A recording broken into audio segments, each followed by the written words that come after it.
Well, since my initiative is sort of wrapping up, I thought when I read the description of the Worldview framework, I thought it would be a really effective model to use to reflect back on my experience.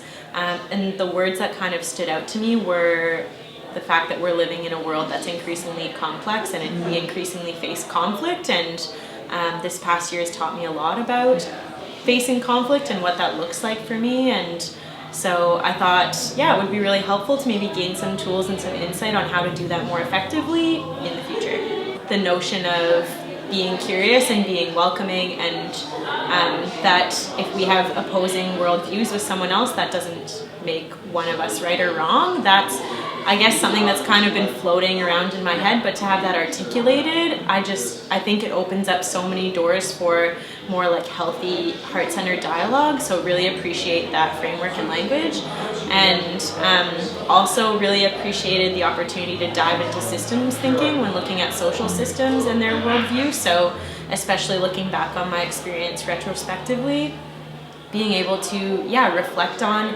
how my social systems worldview has influenced my experience has been really helpful, and really helpful for me to kind of take my responsibility out of it a little bit, and that what's happening really is so much bigger than me as one person having an influence. So diving into that complexity. So those are the two things that are standing out to me right now.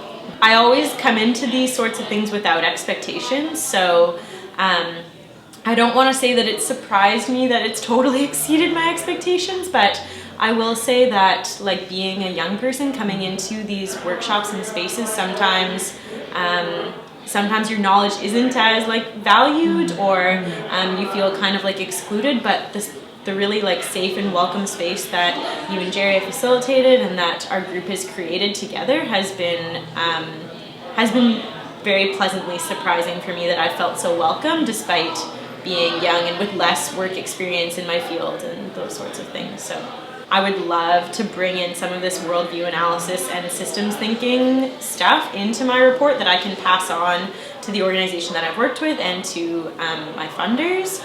And also, we'll definitely use the framework in future facilitating, hosting type opportunities, especially when times of tension and conflict arise. So I've said this a couple of times, but really believe that that some of the questions that people have asked and some of the ways of thinking about situations and conflicts, I just see those being so transferable to all kinds of different situations. So I'm confident that in whatever career path I decide, because I plan on choosing something that's not necessarily easy, I am confident that I'll use it all the time. I think the Worldview framework has so many applications, both within our own personal lives and our organizations, our social systems. So it's not, it doesn't restrict people. It doesn't restrict based on what your experience has been or how old you are or anything else. So I would say that if you're questioning whether it will be relevant, it is relevant to so many different situations.